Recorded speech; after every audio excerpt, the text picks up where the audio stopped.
ஒரு வழியாக ரொம்ப நாள் கழிச்சு பார்த்தீங்கன்னா அல்லு அர்ஜுன் கேஸில் பார்த்தீங்கன்னா ஒரு பாசிட்டிவான நியூஸ் கிடச்சிருக்கு. ஸோ அது என்னென்னு பார்க்கலாமா? அதுக்கு முன்னாடி நம்ம சேனல் நீங்கள் புதுசாக வந்து மறக்காமல் சப்ஸ்கிரைப் பண்ணிட்டு வீடியோக்கு உங்களோட லைக்கை கொடுத்து உங்கள் ஃப்ரெண்ட்ஸுக்கு ஷேர் பண்ணுங்கள். வீடியோக்குள்ளே போகலாம். நடிகர் அல்லு அர்ஜுன் ஜெயிலுக்கு போனது உங்கள் எல்லாருக்குமே தெரிஞ்சிருக்கும். ஏன்னா உங்களுக்கு இன்னொரு தடவை சொல்லிடுறேன். ஸோ தெரியாதவங்களும் தெரிஞ்சுங்க. சந்தியா தேட்டரில் பார்த்தீங்கன்னா இவர் இன்ஃபார்ம் பண்ணாமல் வந்திருப்பார் ஒரு ஸ்பெஷல் ஷோவுக்காக.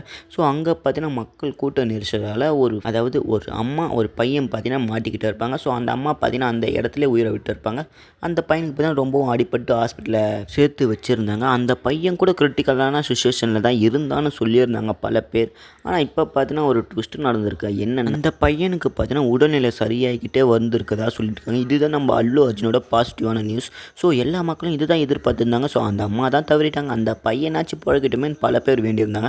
அந்த பையனும் பார்த்தீங்கன்னா இப்போ பிழைச்சிக்கிட்டு வரான். ஸோ எல்லாருமே வேண்டது உண்மையாயிடுச்சு. இப்போ தான் அல்லு அர்ஜுனுக்கு கொஞ்சம் மனசில் சந்தோஷமாக இருக்குன்னு நான் நினைக்கிறேன். தவளை தன் வாயாலே கெடுன்னு அல்லு அர்ஜுன் வாயில புரிஞ்சுட்டு இருக்காங்க. ஸோ இவங்க பார்த்தா ஜெயிலுக்கு வந்து பெயில் வாங்கி வெளியே போன உடனே ஒரு ப்ரெஸ் வச்சு பேசியிருப்பாங்க. ஸோ அந்த குடும்பத்தை நான் கவனிச்சிக்கிறேன்னு சொல்லியிருப்பாங்க.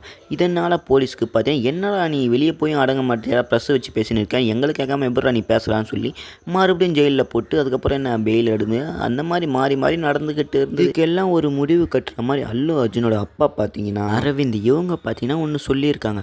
ஸோ நாங்கள் பார்த்தீங்கன்னா அந்த குடும்பத்துக்கு 2 கோடி கொடுத்துட்றோன்னு சொல்லியிருக்காங்க. ஸோ அதுவும் எப்படி சொன்னாங்கன்னா 1 கோடி வந்து அல்லு அர்ஜுன் அவங்க வீட்டிலேருந்து தர மாதிரியா, இன்னொரு கோடி வந்து புஷ்பா படம் 2 ரிலீஸ் ஆனிச்சில்ல அந்த டேரக்டர் எல்லாமே ப்ரொடக்ஷனோடு சேர்த்து அவங்க பார்த்தீங்கன்னா 1 கோடி தரணும்னு சொல்லியிருப்பாங்க. இப்போ பார்த்தீங்கன்னா கேஸ் நடந்துக்கிட்டு இருக்குது. இது பார்த்தீங்கன்னா யாருமே போய் கொடுக்க முடியாது. ஏன்னா அல்லு அர்ஜுன் ஃபேமிலியிலேருந்து அந்த ஆப்போசிட் ஃபேமிலிக்கு போனாக்கா அந்த பையனோட ஃபேமிலிக்கு போனாக்கா பிரச்சனை வரும்னு யாருமே போகக்கூடாதுன்னு கேஸ் நடந்திருக்கு. ஸோ அதனால் இந்த ஒரு மணி ட்ரான்சாக்ஷன் பார்த்தீங்கன்னா எப்படி நடக்க போகுதுன்னா தில்ராஜா இவங்க ஒரு ஆளால் தான் இந்த மணி ட்ரான்சாக்ஷன் நடக்க போகுது. ஸோ இவங்க தான் அந்த குடும்பத்துக்கும் அடிப்பட்ட அந்த பையன் குடும்பத்துக்கும் பார்த்தீங்கன்னா ஒரு பிரிட்ஜாக செயல்பட போகிறாரு. தெலுங்கானா ஆந்திரா இண்டஸ்ட்ரியே ஆளுற அளவுக்கு சினிமா இண்டஸ்ட்ரியே ஆளுற அளவுக்கு அதோட சிஎம் பார்த்தீங்கன்னா ஒன்று சொல்லியிருக்காங்க. ஸோ ரேவத் ரெட்டி இவங்க தான் சிஎம். அவங்க பார்த்தீங்கன்னா என்ன சொல்லியிருக்காங்கன்னா ஒரு முக்கியமான பாயிண்ட் இது பார்த்தீங்கன்னா தமிழ் சினிமாலையும் நடந்தால் நல்லாயிருக்கும்னு நான் நினைக்கிறேன். நீங்கள் என்ன நினைக்கிறீங்க? என்னென்னு நான் உங்களுக்கு சொல்லிடுறேன். ஸோ இனிமேல் எந்த ஒரு படம் ரிலீஸ் ஆனாலும் சிறப்பு காட்சி எந்த ஒரு படத்துக்கும் அனுமதி இல்லைன்னு சொல்லிட்டாங்க. ஆனாலும் இங்கே தெலுங்கானா ஆந்திராவில் இருக்கிற நடிகர்களுக்கு எல்லாருக்குமே வருத்தமாக போச்சு. அதனால் அங்கே இருக்கிற ஃபேமஸான ஆக்டர் எல்லாருமே சிஎம்மை பார்க்க கிளம்பிட்டாங்க. ஸோ எல்லாரையும் ஒரே வழியாக பார்த்தாங்க சிஎம். ஸோ ஃபைனலாக சொல்கிறேன் எப்பவுமே இதான், இனிமேல் சிறப்பு காட்சி அனுமதிக்கப்படவே படாது. அங்கே வந்த ஃபேமஸ் ஆக்டர் எல்லாமே நாகார்ஜுன்லேருந்து எல்லாருமே வந்தவங்க எல்லாருமே ரெக்வஸ்ட் பண்ணாங்க. ஸோ சிறப்பு காட்சி நீங்கள் அனுமதிக்கணும், அப்போ தான் எங்களோட ரேட்டிங் இன்க்ரீஸ் ஆகும்னு சொல்லியிருப்பாங்க. ஸோ அதெல்லாம் முடியவே முடியாது. சிஎம் பார்த்தீங்கன்னா இதை அடிச்சுபடியே சொல்லிட்டாரு.